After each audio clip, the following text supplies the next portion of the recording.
Bismillahirrahmanirrahim. Today we will discuss the thyroid gland. As you see, it is present in the anterior part of your neck, related to your this thyroid cartilage is there, and you can find the trachea just behind it. So this thyroid gland consists of two lateral lobes being connected with each other through a thin band of thyroid tissue called as isthmus. Rather, a small pyramidal lobe may extend upwards from the isthmus. Sometimes it is present, but now you can visualize the two lateral lobes connected by a isthmus part in the very center, giving it in you would say a butterfly appearance or a H-shaped structure. Now it's being covered on its outer side by a thin capsule, and which is made up of dense irregular connective tissue. And you know what, the connective tissue capsule has to send septa inside. They are finer septa, and they traverse the gland inside.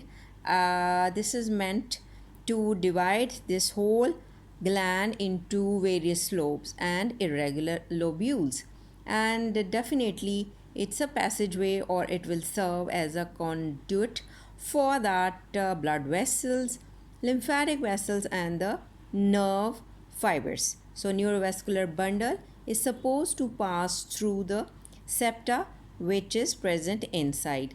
That is just a gross look of this thyroid gland. We have to learn the histological feature. For this, I would like to show you the cut section of the thyroid gland. So let's have a view of the thyroid gland.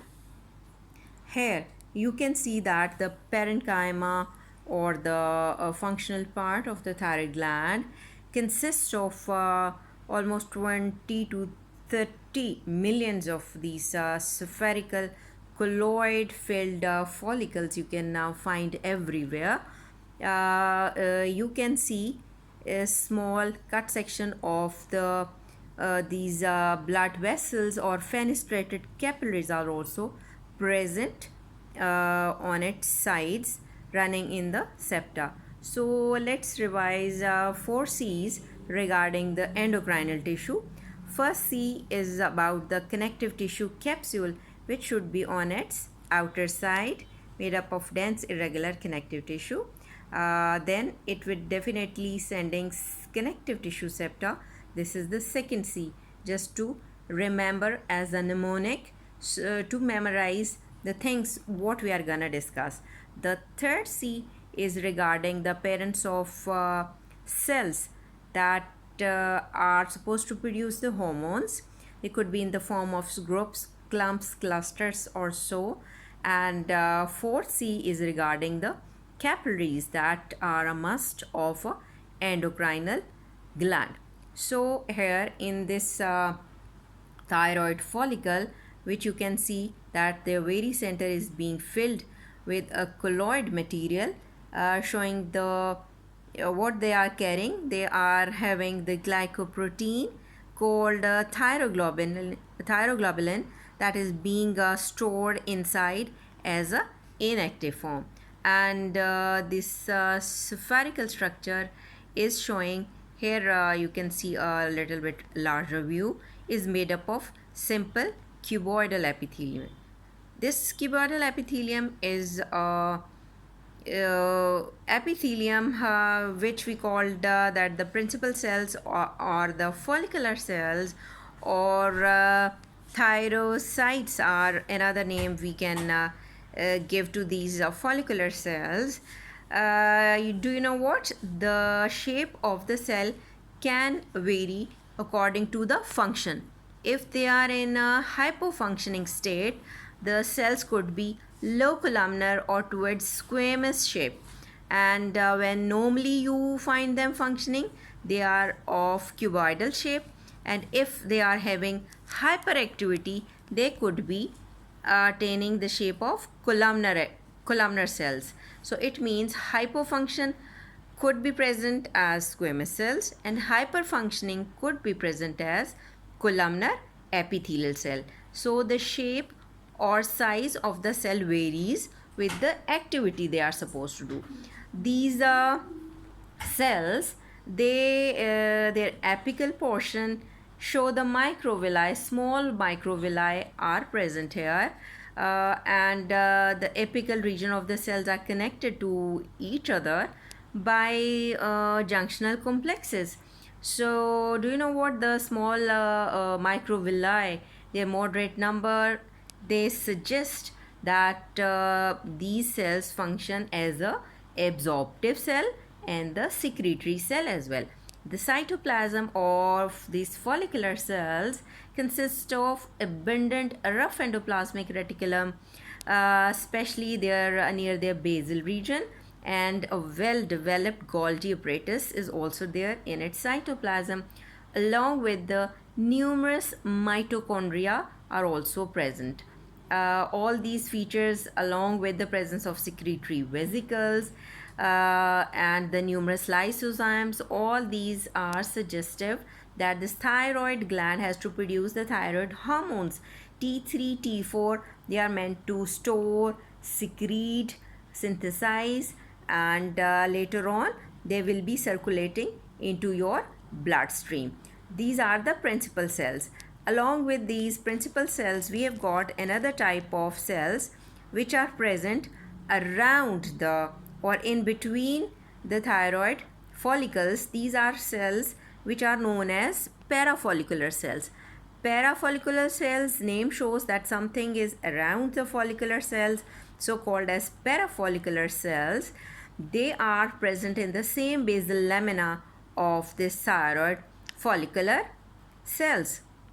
So, but they do not face towards or do not take part towards the lumen of this follicular cells, rather present on their periphery. Their size is larger than that of the follicular cells. Their cytoplasm is pale staining, so you can call them as clear cell as well. So these thyrocytes are the principal or follicular cells, and these peripheral located cells are parafollicular cells or clear cells. What other things we have to mention, that the synthesis of the T3, T4 or triiodothyronine or tetraiodothyronine is basically regulated by a simple feedback mechanism. If you can recall that the secretion of thyroid hormone is controlled by the TSH, and TSH, if you can recall, is being secreted or produced by the anterior lobe of the pituitary gland. So that is definitely run into your bloodstream. So under the influence of that TSH, the thyroid, these follicular cells, they increase their size and activity. They could become more columnar sometimes, and iodination or intracellular iodination is becoming now more active, and thyroglobulin synthesis has to take place. So we can have a release of large amount of these thyroid hormones. Another thing, that the low level of the free T3 and T4 initiates basically the release of TRH, thyroid releasing hormone. If you can recall, these are being produced are there in the hypothalamus, and in turn to this TRH that stimulates now the TSH or thyrotropes of the anterior lobe of the pituitary gland, that has to secrete it, the TSH, and the high levels of now T3, T4 are there, and if you find them in increase free level in the blood, they now inhibit in turn the synthesis and release of TSH. This is how the simple feedback mechanism runs in this thyroid gland, being checked by your pituitary gland and the hypothalamus.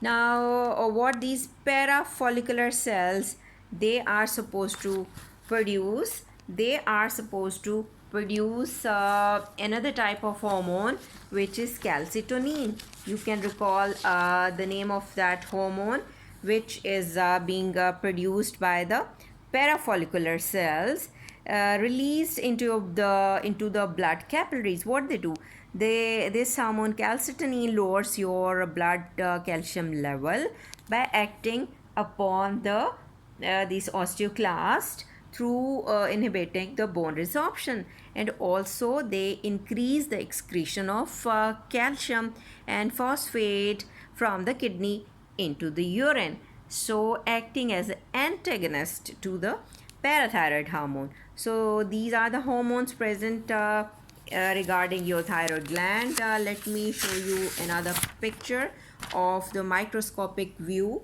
so that you can see. This is a cut section of the thyroid gland. Here you can see so many colloid filled follicle. This is the margin here. Size may vary. Some are large, some could be small, and there should be another view, a little bit larger view. You can see these are the thyroid follicles, and you can see in its periphery the clear cells or the parafollicular cell.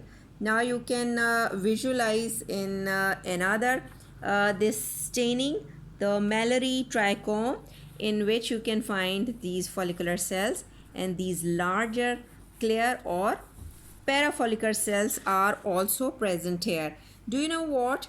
The secretion of TSH in the pituitary is increased by exposure to cold and decreased by heat and stressful stimuli. So this is how they maintain the level of circulating T3 and T4 within the normal range. So we have to learn about the feedback mechanism, the production of various hormones, because we have to deal with the hyperthyroidism and hypothyroidism condition. Hyperthyroidism, let me tell you, is a rather hypermetabolic state of the thyroid gland in which a patient presents with a history of weight loss, nervousness, sometimes sweating, heat intolerance. All these are the features in which if you see the cut section, you may find the columnar epithelium over there, and to opposite to this is hypothyroidism, in which there is reduced thyroid hormone levels,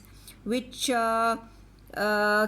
it can be causing a condition in which a person may present with a tiredness, weight gain, intolerance to cold, and decreased rather ability to concentrate. So hyperthyroidism and hypothyroidism we have to learn along with this all the clinical application along with this thyroid gland. Thank you very much.